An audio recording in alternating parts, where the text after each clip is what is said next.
The Passion Translation, Matthew chapter 23.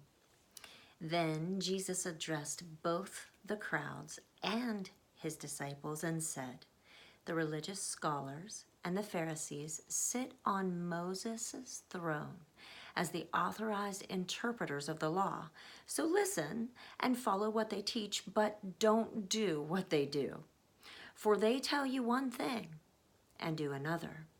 They tie on your backs an oppressive burden of religious obligations and insist that you carry it, but will never lift a finger to help ease your load.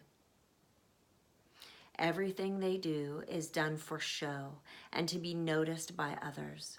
They want to be seen as holy, so they wear oversized prayer boxes on their arms and foreheads with scriptures inside, and they wear extra long tassels on their outer garments. They crave the seats of highest honor at banquets and in their meeting places. And how they love to be admired by men with their titles of respect, aspiring to be recognized in public and have others call them reverend.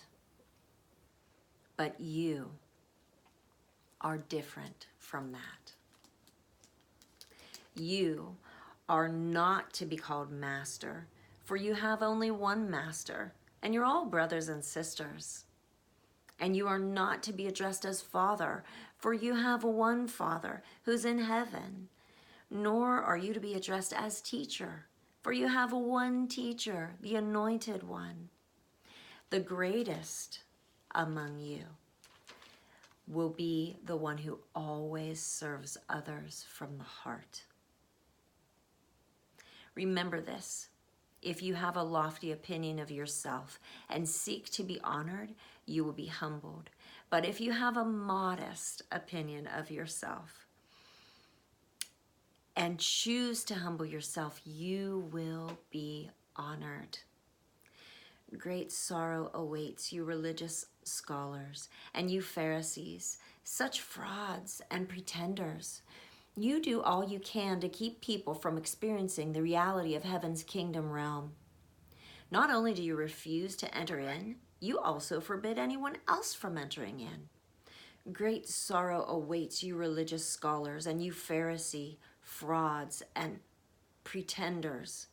For you eat up the widow's household with the ladle of your prayers. Because of this, you will receive a great judgment.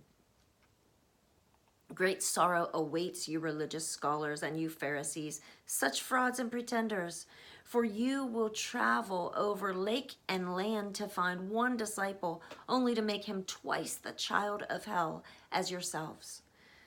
You blind guides, great sorrow awaits you, for you teach that there's nothing binding when you swear by God's temple. But if you swear by the gold of the temple, you're bound by your oath. You're deceived in your blindness. Which is greater, the gold or the temple that makes the gold sacred? And you say that whoever takes an oath by swearing by the altar, it is nothing. But if you swear by the gift upon the altar, then you're obligated to keep your oath. What deception! For what is greater, the gift or the altar that makes the gift sacred? Whoever swears by the altar swears by the altar and everything offered on it. And whoever swears by the temple swears by it and the one that dwells in it. And whoever swears by heaven swears by the throne of God and by God who sits upon it.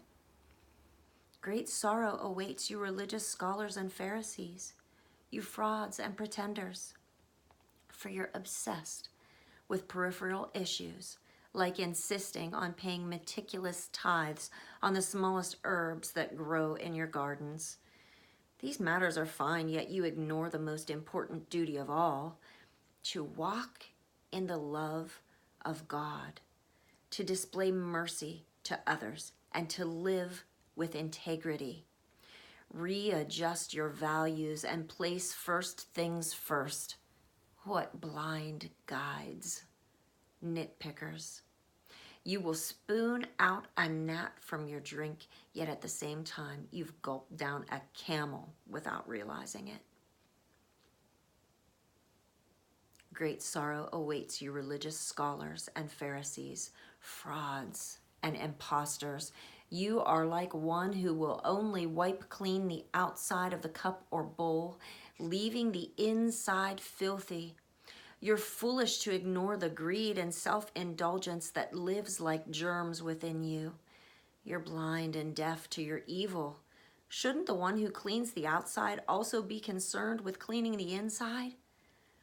You need to have more than clean dishes. You need clean hearts. Great sorrow awaits you, religious scholars and Pharisees, frauds and impostors.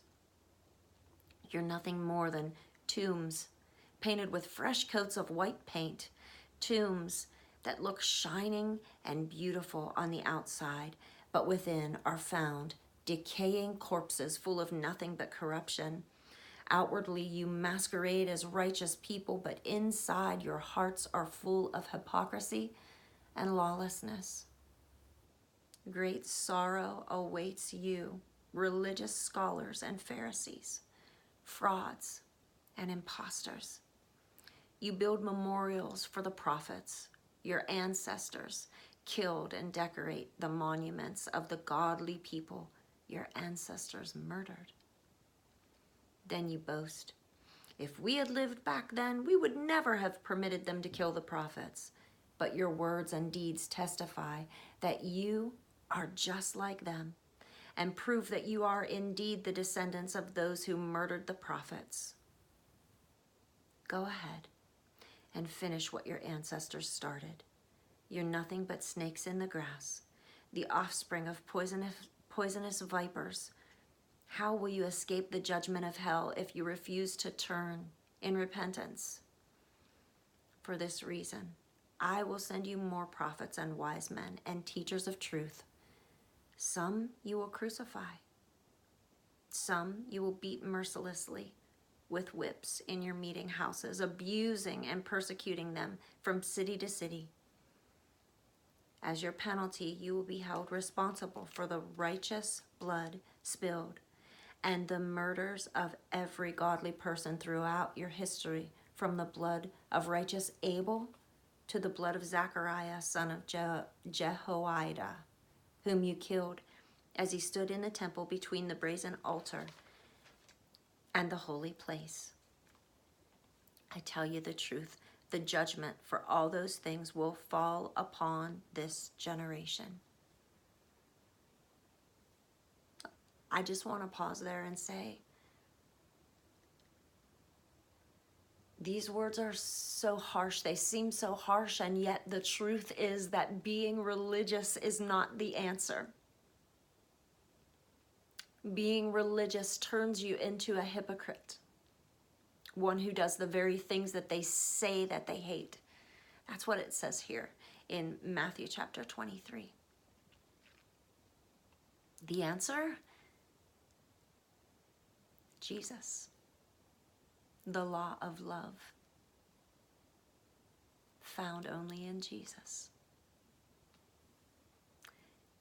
Matthew chapter 23, verse 37, Jesus is still talking, and he says, "Oh, Jerusalem, Jerusalem, you are a city that murders your prophets.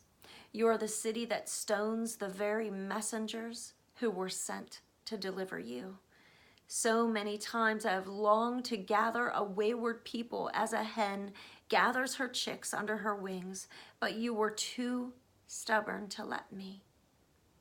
And now it is too late, since your city will be left in ruins, for you will not see me again until you're able to say, 'Welcome the one who comes to us in the name of the Lord.'"